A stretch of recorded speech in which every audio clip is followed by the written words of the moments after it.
Então vamos orar. Senhor, nós queremos em primeiro lugar, Senhor, acima de tudo, agradecer, porque o Senhor tem tomado conta de nós, o Senhor tem sido maravilhoso, o Senhor tem sido tão misericordioso, Senhor. O Senhor tem sido a nossa providência, o Senhor tem nos segurado pela mão, o Senhor tem nos feito caminhar, o Senhor às vezes tem nos feito voar, Senhor. Eu quero te agradecer, Senhor, porque a tua mão está sobre nós, mas temos lutas, Senhor, claro que temos lutas, porque estamos vivendo uma pandemia muito difícil, é uma coisa que a gente nunca viveu, um mundo parado, Senhor, quando que a gente poderia esperar isso? Então, sabemos que tem muitas empresas que estão endividadas, estão precisando da tua mão, Senhor. Também no grupo, tem algumas pessoas que precisam, Senhor, da tua mão, da tua direção. Aqui em casa também, na empresa, Senhor, que o Senhor providencie o sustento, Senhor. Que o Senhor reverta essa situação para muita bênção, Senhor. Porque o Senhor é mestre em fazer isso. Porque o Senhor usa as coisas que não são para confundir as que são. Porque o Senhor usa coisas esquisitas para abençoar, Senhor. Parece que nós estamos caindo, mas o Senhor nos levanta.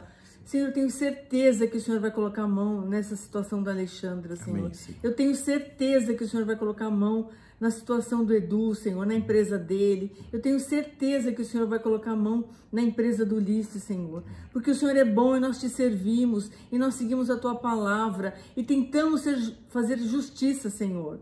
Tentamos, Senhor, ser justos como a tua palavra diz. Tentamos ser éticos, tentamos ser honestos, Senhor. Somos falhos, mas nós tentamos ser e viver de acordo com a tua palavra, de acordo com os teus princípios. Então nós sabemos que o Senhor abençoa por causa disso, porque nós te buscamos, porque nós colocamos o Senhor em primeiro lugar nas nossas vidas, Senhor. E por causa disso nós podemos pular muralhas, podemos vencer os gigantes, Senhor. Com uma funda nós podemos matar gigantes, Senhor. Em nome de Jesus, eu te agradeço, Senhor, porque o Senhor vai fazer grandes coisas nas nossas vidas. Amém. O Senhor vai transformar toda maldição em bênção na nossa casa, em cada casa desse grupo, Senhor. E, Senhor, nós oramos também pelo nosso país, Senhor. Pedimos a tua misericórdia mais uma vez. Senhor, eu fiquei emocionada quando eu vi aquela multidão de pessoas ajoelhadas na rua orando, Senhor, orando pelo país. E nós nos juntamos a ela, Senhor, pedindo a tua misericórdia, amém, pedindo para que o Senhor reverta essa situação também, Senhor. Pedindo que o Senhor deixe o Bolsonaro, para que o Bolsonaro possa governar, Senhor. O Brasil estava indo bem, Senhor, e nós víamos que teríamos chance, Senhor. Então, dá-nos essa chance, Senhor. Dá-nos a chance de sermos, Senhor, um país próspero, porque nós temos tudo para dar certo, Senhor. E nós não nos conformamos de ver tanta corrupção e tanto roubo e tantas pessoas aproveitadoras, Senhor, principalmente nessa pandemia. Quantas coisas nós pudemos, o Senhor trouxe à luz, continua trazendo mesmo à luz, Senhor. E abençoa o nosso presidente, Senhor. Guarda, Senhor. Cobre com o teu sangue, Senhor. E continua revelando e destruindo as obras do maligno, Senhor. Senhor, nós oramos pelos nossos governantes. Senhor, às vezes a gente fica com raiva, às vezes dá vontade, como eu disse aqui, às vezes a gente fica até com ódio, Senhor. Mas nós oramos por eles porque é a ordenança da tua palavra. Então nós oramos pelos governadores, oramos pelos prefeitos, Senhor. Oramos para que o Senhor dê sabedoria, para que o Senhor ilumine, para que o Senhor traga luz, Senhor, e arrependimento sobre a vida deles, Senhor. Para que eles entendam que é mais importante pensar no outro do que pensar em si mesmo. É mais importante pensar no outro do que no poder, Senhor. Só o Senhor pode fazer isso. É um milagre teu, Senhor. Só o teu milagre pode fazer isso. Mas nós confiamos no teu poder. Sabemos que o Senhor é poderoso para fazer isso. Então nós entregamos isso para que o Senhor faça. Para que o Senhor reverta a situação do nosso país. Para que as pessoas não passem fome mais, Senhor. Para que elas não façam fila pedindo cesta básica, Senhor. Tem misericórdia, Senhor. Tem misericórdia da nossa nação, Senhor. Em nome de Jesus, eu te peço também que o Senhor fale conosco pela tua palavra, que haja transformação nas nossas vidas, que possamos entender os teus planos, que possamos seguir os teus princípios mais e mais ainda, Senhor. Senhor, escreve a tua palavra no nosso coração, Senhor, e que a gente possa ser reto e não pecar contra o Senhor. Em nome de Jesus, abençoa, Senhor, esse grupo dessa noite. Nós oramos em nome de Jesus, o nome que tem todo o poder. Amém. Amém. Vamos lá. Bom, gente, hoje nós vamos continuar, né, os nossos estudos sobre os últimos dias. Estamos no 9º estudo e nós vamos começar hoje, dia 22 de junho de 2020, um estudozinho sobre o Apocalipse, né? Então, falando um pouquinho do Apocalipse, assim, existem muitas maneiras da gente interpretar, da gente estudar, pode escolher várias. Esse estudo não tem a mínima pretensão de ser extensivo, de abranger todos os detalhes, de entrar eu vou mostrando, conforme a gente for estudando, várias correntes. Por quê? Porque é um livro que precisa ser revelado, né? Aliás, a palavra, né, o Apocalipse é a revelação. Então, revelação do quê? Das coisas que hão de vir. O Apocalipse, ele foi escrito lá pelo ano 90, 95 da nossa era, né? Foi escrita pelo apóstolo João, que foi exilado. Muitos discípulos de Jesus foram mortos, né? Dizem que Pedro foi crucificado de cabeça para baixo, Tiago foi decapitado, mas, no caso de João, ele foi exilado numa ilha chamada Patmos, que fica na Turquia, e lá ele teve uma visão, uma revelação. Na verdade, foram algumas visões.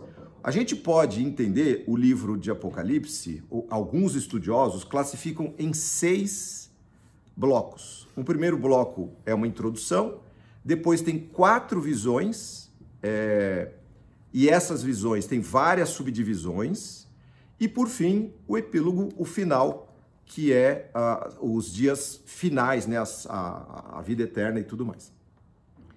Então, vamos ler em Apocalipse capítulo 1, obviamente começamos do capítulo 1, de 1 a 8, essa introdução da qual eu falei, certo? Vamos lá. Quem vai ler esse doquinho? Pode ler? Revelação de Jesus Cristo, que Deus lhe deu para mostrar a seus servos os acontecimentos que ocorrerão em breve. Ele enviou um anjo para apresentá-lo a seu servo João, que relatou fielmente tudo o que viu. Este é o relato da palavra de Deus e do testemunho de Jesus Cristo. Feliz é aquele que lê as palavras dessa profecia, e felizes são aqueles que ouvem sua mensagem e obedecem ao que ela diz, pois o tempo está próximo. Eu, João, escrevo às 7 igrejas da província da Ásia. Graça e paz a vocês da parte daquele que é, que era e que ainda virá, dos 7 espíritos que estão diante do trono e de Jesus Cristo. Ele é a testemunha fiel dessas coisas, o primeiro a ressuscitar dos mortos e o governante de todos os reis da terra. Toda a glória seja àquele que nos ama e nos libertou de nossos pecados por meio de seu sangue. Ele fez de nós um reino de sacerdotes para Deus, seu Pai. A ele sejam a glória e o poder para todo sempre. Amém. Vejam, ele vem com as nuvens do céu e todos o verão, até mesmo aqueles que o traspassaram. E todas as nações da terra se lamentarão por causa dele. Sim, amém. Eu sou o Alfa e o Ômega, diz o Senhor Deus. Eu sou aquele que é, que era e que ainda virá, o Todo-Poderoso. Esse texto é maravilhoso. Esse início aí, ele já dá o tom, né? Como é que vai ser isso aqui? Então, vamos ter grandes expectativas aí, né? Então, você veja, o destinatário deste livro são estas 7 igrejas, que a gente vai falar delas daqui a pouco, né? Na Ásia. E ele dá uma explicação de Jesus Cristo, que é aquele que morreu por nossos pecados, que pagou, né, com o seu sangue o preço, né, a fiel testemunha, o primogênito, o primeiro a ser ressuscitado dentre os mortos, aquele que é o príncipe dos reis dessa terra. E a ele toda a glória. Então tem toda uma exaltação, um louvor a Jesus, e a gente vai entender por quê daqui a pouco, porque ao longo do livro, Jesus vai abrindo os selos, né? Vai liberando as coisas que vão acontecer. E porque ele foi escolhido para fazer isso, ninguém conseguia fazer isso, ele então é glorificado, não é? E aí fala aqui, eis que vem com as nuvens. Veja só que isso está em linha com as coisas que nós estudamos. Lembra que nós estudamos recentemente sobre o arrebatamento, a igreja, como vai ser, né? Jesus vai nos buscar nos ares, quem vai primeiro, quem vai estar vivo e tudo mais, tudo isso a gente já estudou. E aqui ele repete, eis que vem com as nuvens, todo olho verá, até mesmo aqueles que fizeram mal a ele. Todas as tribos da terra se lamentarão sobre ele. Sim, amém. Aí o versículo 8 talvez seja, né? É difícil definir a Deus, obviamente não tem como, porque o nosso vernáculo é limitado, o nosso pensamento, mas um dos textos que melhor expressa é esse. Eu sou o alfa e o ômega, o princípio e o fim, diz o Senhor, que é, que era e que há de vir, o Deus Todo-Poderoso. Isso é Deus. Ele não tem princípio, não tem fim, ele é todo-poderoso, ele era, ele é e há de vir. Então esse é o nosso Deus que nós amamos, nós servimos, não é? E então é muito bonito essa introdução que é feita. Essa introdução é muito linda. Guardem com você, marquem na sua Bíblia, não é? Agora ele tocou num assunto aqui que eu queria explorar com vocês, porque nós vamos falar deles daqui a pouco, não é? Então lembra, são alguns blocos. O primeiro bloco é uma introdução que é esta. O segundo bloco são 4 visões. Aí tem mais 4 blocos e o último. O segundo bloco é a primeira visão, certo? Então, a gente vai ver aqui que ele fala do número 7. O número 7 ele é muito utilizado no livro de Apocalipse. Semana que vem eu vou trazer vários detalhes sobre o número 7. Mas aqui fala sobre o Espírito, né? Os 7 Espíritos de Deus, né? Então, nós vamos explicar isso com calma para que você possa entender esses 7 Espíritos de Deus, né? Tem um texto em Isaías, que é capítulo 11, versículo 2, alguns estudiosos dizem que lá estão descritos esses tais 7 espíritos. Então fala lá, né, Isaías 11, 2, quiserem abrir em Isaías 11, 2, diz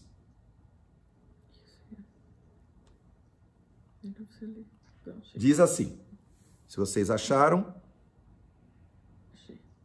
show? 11, 2. Posso ler? Pode. E o Espírito do Senhor estará sobre ele, e o Espírito de sabedoria e discernimento, o Espírito de conselho e poder, o Espírito de conhecimento e temor do Senhor. Se você contar, são 7 espíritos aí. O tal do Espírito de Deus, o Espírito do Senhor, Espírito de sabedoria, de inteligência, de conselho, de fortaleza, de conhecimento e de temor do Senhor. Então, o que é isso? O Espírito Santo, na verdade, ele engloba todas essas coisas. Se a gente precisa de conhecimento, o Espírito Santo nos revela. É ele quem revela a sua palavra para nós. A gente precisa de fortaleza, precisa de permanecer. Quando a gente está tendo uma tempestade, o Espírito Santo é aquele que nos consola e nos fortalece. Nós precisamos dar jeito na nossa vida, termos uma vida mais reta, então o temor do Senhor, esse espírito de temor do Senhor vem sobre nós. A gente precisa discernir certas coisas, então tem um espírito de inteligência, não é? Precisamos de sabedoria e assim por diante. Então, está congregado no Espírito de Deus esses espíritos, ou seja, é um Espírito Santo só que tem todo esse espírito. É a mesma coisa que a gente está falando aqui. Puxa, esse grupo tem uma união, né? Esse espírito de unidade, não é? É interessante a gente olhar para esse lado sobre o Espírito Santo, né? Que é esses gomos, essas virtudes, né? A Bíblia fala sobre o fruto do Espírito, e lá são 9, não é? Não são 7. Mas Isto aqui, como eu disse, pode traduzir o que está escrito lá como 7 espíritos. Ainda no capítulo 4 de Apocalipse, se a gente voltar lá para o Apocalipse, não é? Ele fala dos esses 7 espíritos. Isso a gente vai falar várias vezes, né? Repetido no Apocalipse. Por isso que é bom já abrir falando deles, porque vai ser necessário. Então, Apocalipse 4, versículo 5. Do trono saíam relâmpagos, estrondo e trovões, e na frente dele havia 7 tochas com chamas ardentes, que são os 7 Espíritos de Deus. Então, veja só, os 7 Espíritos aparecem de novo, 7 lâmpadas, 7 candeias, 7 candelabros. Então, ele é repetido nisso várias vezes. Por que eu falei isso? A gente já vai ler aqui na primeira visão. Vamos lá. A primeira visão, ela fala de 2 assuntos. Como eu disse, cada visão ela tem várias subdivisões. Essa primeira visão, ela vai falar sobre a missão de João, não é? E as cartas que ele vai escrever. Então, ele escreve 7 cartas. Então, esta é a primeira visão, certo? Então, vamos à missão dele. Então, vamos ler Apocalipse, capítulo 1, versículo 9 até o 20. Eu, João, irmão e companheiro de vocês no sofrimento, no reino e na perseverança para a qual Jesus nos chama, estava exilado na ilha de Patmos por pregar a palavra de Deus e testemunhar a respeito de Jesus. Era o dia do Senhor, eu me vi tomado pelo Espírito. De repente, ouvi atrás de mim uma forte voz, como um toque de trombeta, e a voz dizia: escreva num livro tudo o que você vê e envie-o às 7 igrejas da cidade de Éfeso, Esmirna, Pérgamo, Tiatira, Sardes, Filadélfia e Laodiceia. Quando me voltei para ver quem falava comigo, vi 7 candelabros de ouro e em pé entre eles havia alguém semelhante ao Filho do Homem. Vestia um manto comprido com uma faixa de ouro sobre o peito. A cabeça e os cabelos eram brancos como a lã e a neve, e os olhos como chamas de fogo. Os pés eram como bronze polido, refinado numa fornalha, e a voz ressoava como fortes ondas do mar. Na mão direita tinha 7 estrelas, e de sua boca saía uma espada afiada de 2 lados. A face brilhava como o sol em todo o seu resplendor. Quando o vi, caí a seus pés como morto. Ele, porém, colocou a mão direita sobre mim e disse: não tenha medo. Eu sou o primeiro e o último. Sou aquele que vive. Estive morto, mas agora vivo para todo sempre. E tenho as chaves da morte e do mundo dos mortos. Portanto, escreva o que viu, tanto as coisas que estão acontecendo agora, como as que acontecerão depois. Este é o significado do mistério das 7 estrelas que você viu em minha mão direita e dos 7 candelabros de ouro. As 7 estrelas são os anjos das 7 igrejas e os 7 candelabros são as 7 igrejas. Tá. Então, veja só essa narrativa, né, que a Sidoca leu de maneira tão bonita. Esse texto, ele fala exatamente como aconteceu. João, que estava exilado nessa ilha de Patmos, ele de repente, ele ouviu uma voz atrás dele, como uma voz de trovão ou de muitas águas, tem traduções que falam como uma cachoeira, e ele se assustou. Aí ele olhou para trás e uma voz disse para ele: você vai escrever um livro e você vai escrever cartas para essas 7 cidades, certo? E ele viu 7 castiçais, 7 candelabros de ouro, guarde isso. No meio deles, assim como eu falei, que aquele texto, né, que fala que ele era, que é e que há de vir, não é? Que ele é o alfa e o ômega, define, né? É impossível definir, mas se aproxima de algo parecido com o que Deus é, né? Tem muito mais coisa do que isso. Mas esse aqui, ele fala, ele expressa bem como é o corpo glorioso de Cristo, né?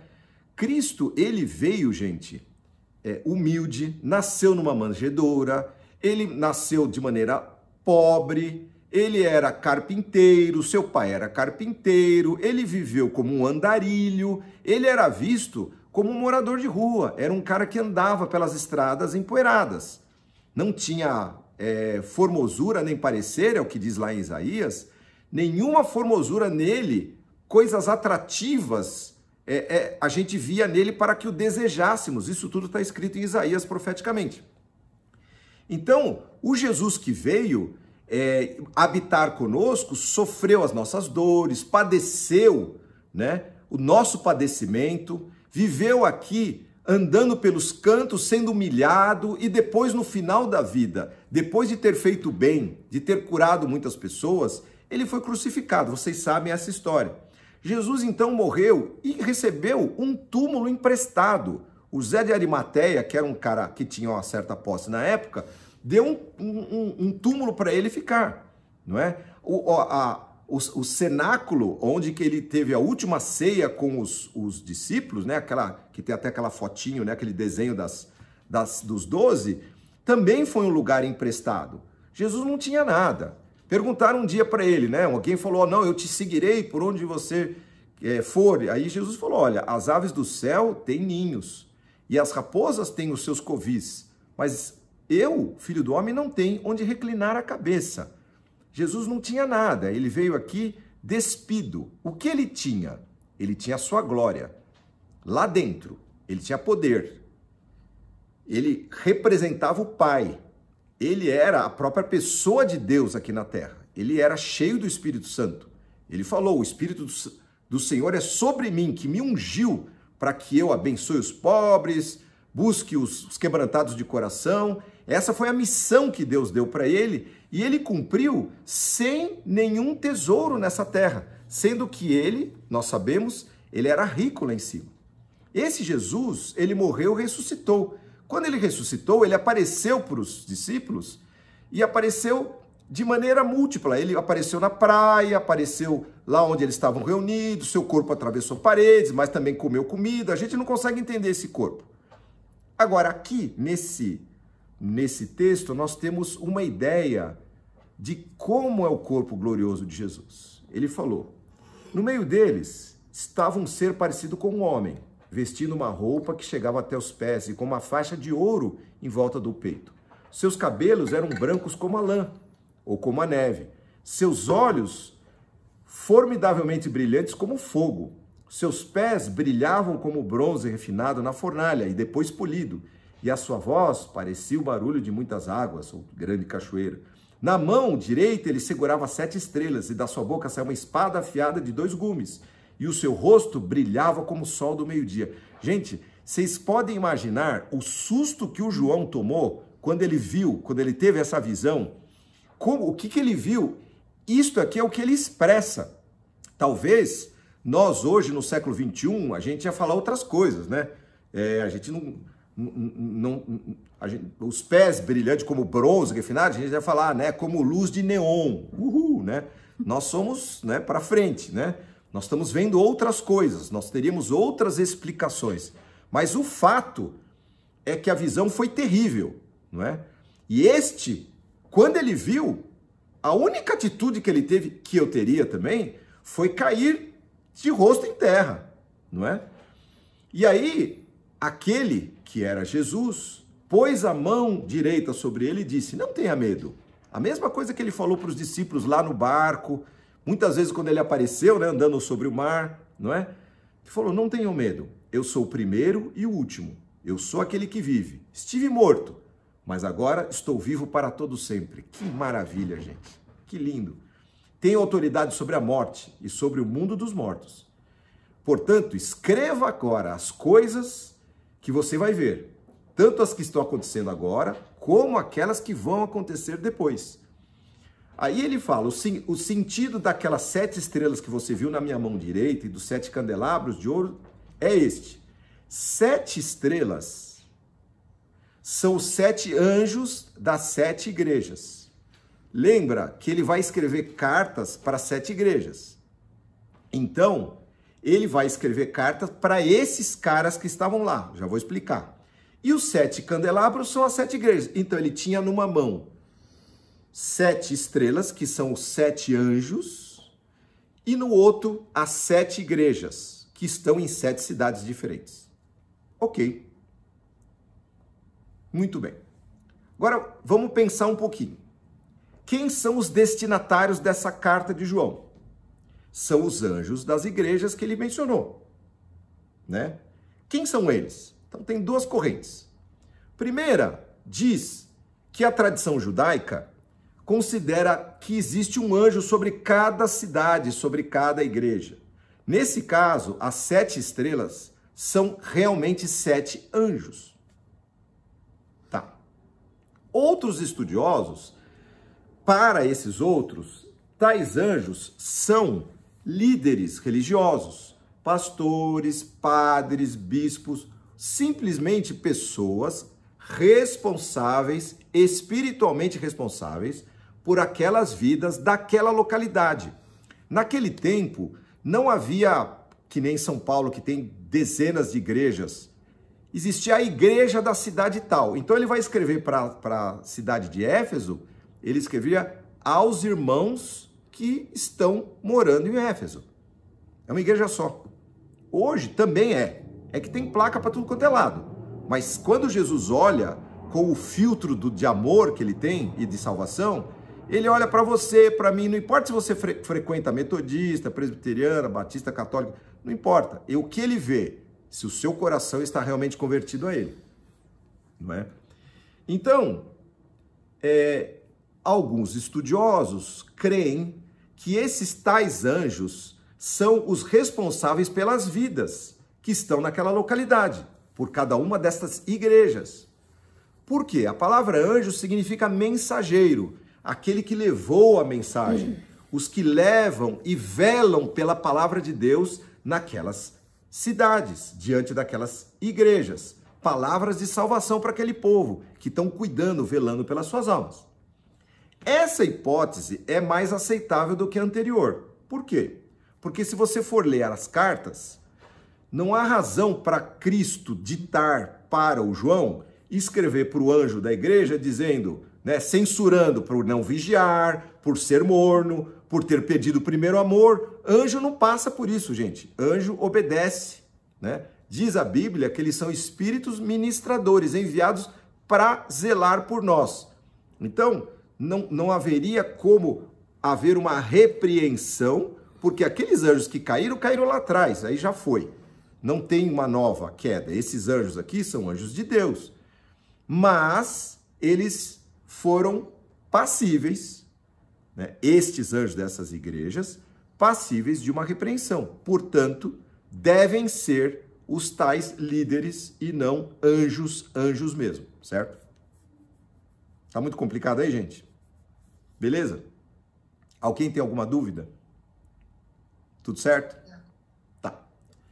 Bom, então nesse caso, né, a gente entende que no verso 20, que é esse último aqui, que ele fala do que está na mão direita e o que está na mão esquerda, né, as 7 estrelas e os 7 candelabros, que Cristo tem em uma das suas mãos os seus mensageiros, os seus líderes, os seus anjos, que devem guiar o rebanho com responsabilidade e serão cobrados por isso, porque João, vocês vão ver as cartas, que elas são cartas firmes, né, cobrando, né? Que são as estrelas, e na outra, as igrejas, os discípulos, as discípulas, aqueles que seguem de verdade a Jesus, naquela específica localidade. São os castiçais, os candelabros de ouro, ok? Deu para entender? Ok. No capítulo 2, no versículo 1, já indo para o próximo capítulo, ele escreve ao anjo da igreja de Éfeso, escreva o seguinte: esta é a mensagem daquele que está segurando as 7 estrelas na mão direita e anda no meio dos 7 candelabros de ouro.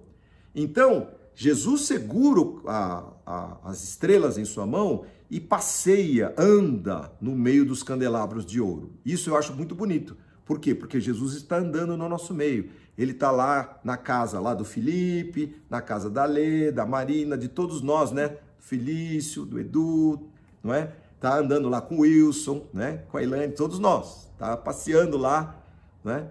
Eu acho bonito ele falar isso, anda no meio dos 7 candelabros de ouro, né? E falando de estrelas também, né, só reforçando, tem um texto lá em Daniel, que a gente pode abrir lá em Daniel capítulo 12.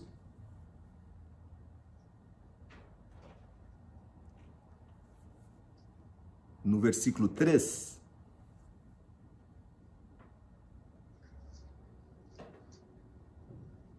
Pode ser? Os sábios brilharão intensamente como o esplendor do céu, e os que conduzem muitos à justiça resplandecerão como estrelas para sempre.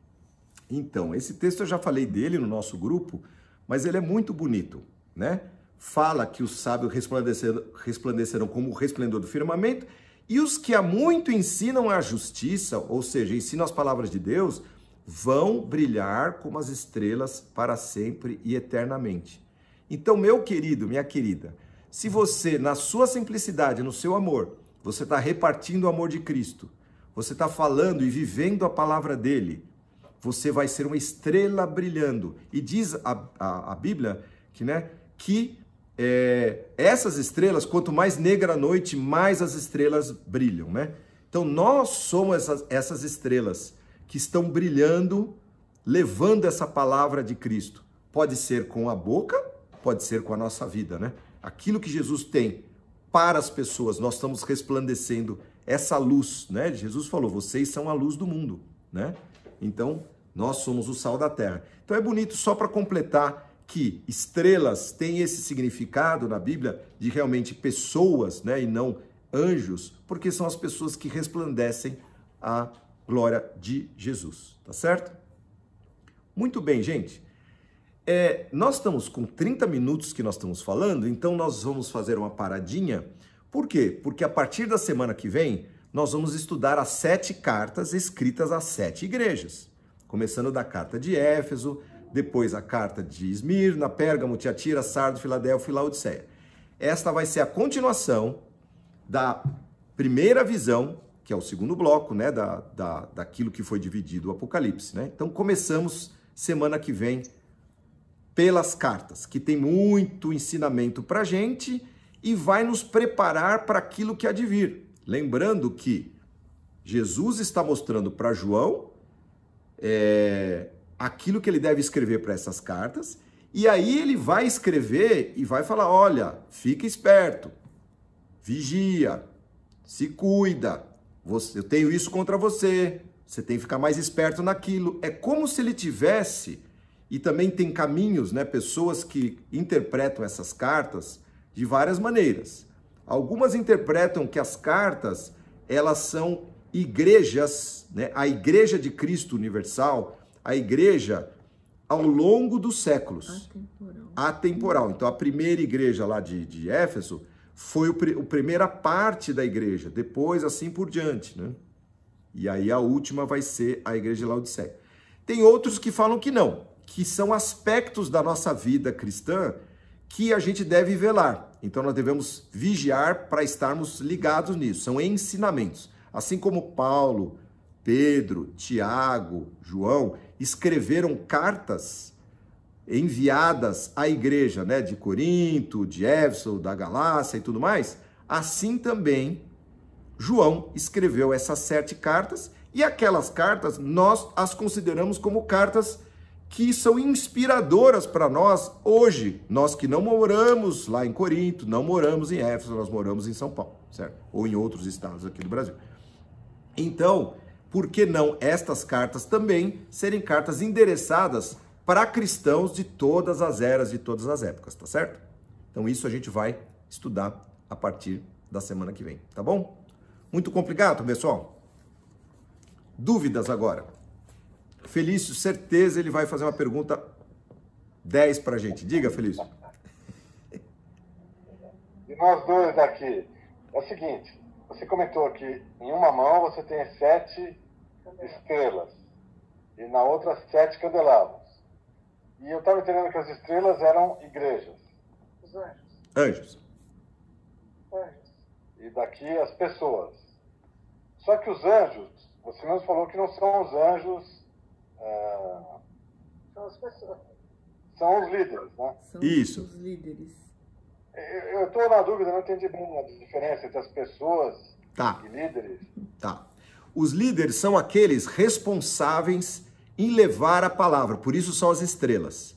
Eles são responsáveis por aqueles candelabros, em brilhar naqueles candelabros, que aquelas pessoas da mão esquerda, que são os candelabros, os castiçais, possam ser cuidados. Ou seja, em resumo, ele tem pessoas, líderes, que levaram a palavra numa mão, não é? E na outra ele tem o povo, as pessoas que ouviram essa palavra e que estão cuidando de seguir os ensinamentos de Jesus. Ok? Está muito claro. Legal. O que mais? Fala, Fernanda. Eu tenho uma dúvida, porque...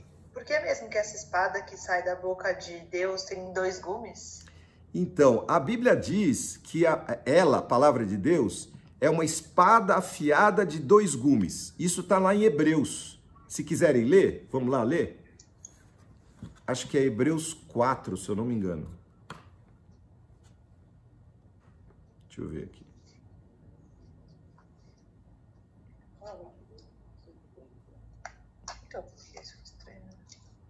É, 4:12.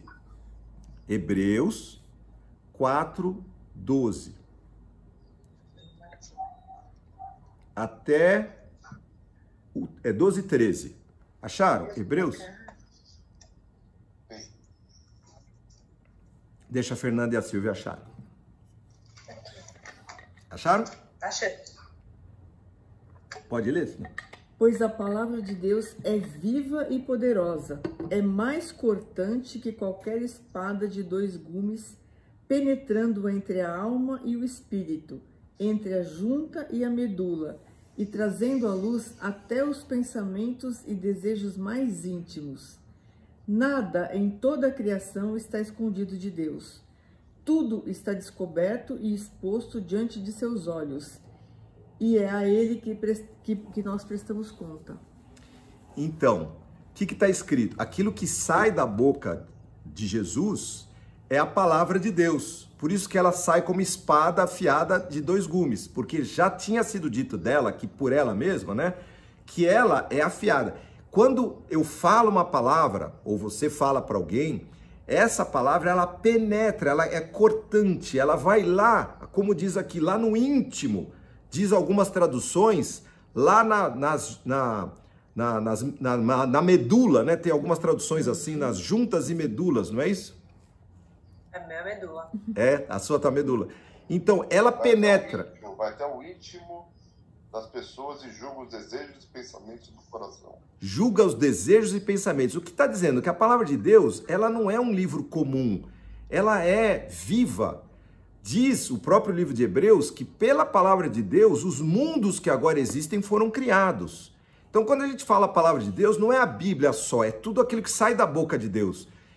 Tudo que sai da boca de Deus é poderoso o suficiente para criar um planeta. Diz também, né? O próprio...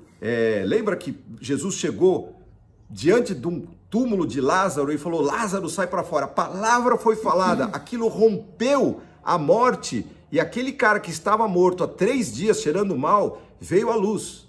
Essa palavra é a mesma que nós estamos falando aqui, que penetra e vai lá dentro do coração. Ela, ao mesmo tempo, ela julga os desejos e pensamentos dos nossos corações, mas, ao mesmo tempo, a palavra de Deus, ela é suave. Por quê? Porque Deus não violenta ninguém. Quando ele traz uma palavra ao nosso coração, a gente é convencido por essa palavra sem ser obrigado a ler e falar, não, eu estou proibido de fazer isso. O Espírito Santo nos convence, ele usa a palavra de Deus para convencer. Então, coisas que a gente fazia, que a gente agora, ao sermos cristãos, não agrada mais o coração de Deus, a palavra de Deus vem, o Espírito Santo usa e a gente fica falando, puxa, por que eu estou fazendo isso? Isso não faz mais sentido para mim. Essa vida que eu levava não tem mais sentido. Então a palavra de Deus é essa. E diz aqui, ó, nada pode se esconder dela. Ou seja, a palavra penetra lá dentro, é como uma luz brilhando lá no recôndito da nossa alma, né? E fala, toda a criação, tudo está descoberto e aberto diante dos seus olhos, e é ele, né, que todos nós vamos prestar contas. Então volta para a questão do final dos tempos. Jesus vem com essa palavra que vai ser quem vai julgar as pessoas, né? Quem vai ser, vocês vão ver lá em Apocalipse 19, que quando ele vier para o juízo final, ele vem montado num cavalo branco, sua veste salpicada de sangue, e da sua boca sai uma espada afiada de 2 gumes, tá lá em Apocalipse 19, viu? Então é essa a explicação, aquilo que sai da boca de Jesus é a palavra de Deus, tá bom, Fê? Ok. Mais alguma coisa, gente? Dúvidas? Não, perfeito. Ok? Tá bom. Vamos orar, então? Agradecer a Deus, né? Estamos só começando aqui, só um warm-up aqui do que tem pela frente aqui do livro de Apocalipse. Então vamos orar. Querido Jesus, nós te agradecemos porque o Senhor é o nosso Deus, o Senhor é aquele que criou todas as coisas permanecem, Senhor, em ordem por causa do teu poder. Obrigado pelo teu amor que nos alcança, que nos alcançou, Senhor, e tem falado ao nosso coração com essa espada poderosa que penetra a nossa alma, Senhor. Pai, diante, Senhor, de uma visão, Senhor, tão impressionante que João teve, Pai, João se prostrou, Senhor, praticamente desfalecido, Senhor, de ver coisas tão grandiosas, Senhor, tão importantes, que ele haveria de ser o canal para revelar. Mas a primeira coisa que o Senhor fez foi levantá-lo, Senhor, foi colocar a tua mão direita e dizer, eu estou com você, não temas. Pai, assim o Senhor é, Pai, o Senhor é um Deus todo-poderoso, um Deus tremendo, um Deus eterno, um Deus que vai julgar grandes e pequenos, vai julgar os reinos dessa terra, de todas as pessoas que já habitaram aqui. Mas o Senhor vem com teu amor e nos abraça, Senhor, e o Senhor revela este amor a todos nós, Senhor. E obrigado por isso, Senhor, pelo teu caráter, Senhor, porque isso faz parte do teu caráter, o teu amor, Jesus. Em nos levantar, Senhor, quando estamos prostrados, seja diante, Senhor, da tua glória, seja diante, Senhor, da nossa fraqueza. Pai, usa a nossa fraqueza para podermos contemplar a tua glória, mas usa, Senhor, as tuas boas mãos, a tua destra, Senhor, para nos levantar, Jesus. Eu quero orar por cada um que está ouvindo essa palavra, Senhor, aqui no grupo, Senhor, outros que ouvirão, que o teu Espírito esteja, Senhor, sobre as suas vidas, sobre os seus lares, Senhor, trazendo, Senhor, aquilo que só a tua palavra, Senhor, como espada profunda pode fazer, penetrando a alma, Senhor, e, Senhor, trazendo, Senhor, à luz todas as coisas, cuidando, Senhor, confortando, fortalecendo, Senhor. Vivemos tempos difíceis, Senhor, nesta pandemia, mas o Senhor é conosco, Senhor. E o Senhor disse que estaria conosco até o final, até a consumação de todas as coisas, Senhor. Então, Senhor, abençoa cada lar, cada família, cada um, Senhor, que está ouvindo, aqueles que não puderam participar conosco hoje, Senhor, abençoa a saúde de cada um, Senhor. Cuida, Senhor, cuida da saúde, Senhor, abençoa especificamente a Vera, Senhor, que vai, Senhor Jesus, precisar tanto, Senhor, na quinta-feira, Senhor, esteja com ela em todo o tempo, Senhor. Outros, Senhor, que estão enfermos agora, que sejam abençoados aonde estiverem. Cuida, Senhor, do nosso Brasil, cuida do nosso mundo, Senhor, que está enfermo, Senhor. Traz, Senhor, cura, Senhor, contra esta pandemia, contra este vírus. Que o teu Espírito Santo venha, Senhor, e renove a face da terra. Amém. Esse é o teu trabalho, Espírito. O Senhor vem, Senhor, e um sopro teu, todas as coisas são feitas novas, Senhor. Então, Senhor, oramos por isso, Senhor. Não é o nosso papel duvidar, o nosso papel é crer. E nós cremos no teu poder, amém, porque o Senhor é o Deus Todo-Poderoso. Recebe a nossa oração, Senhor, que fazemos em nome de Jesus. E, Senhor, que a tua bênção, a tua paz estejam com todos nós. Nesta semana, dando-nos uma semana poderosa nas tuas mãos, em nome de Jesus. Amém.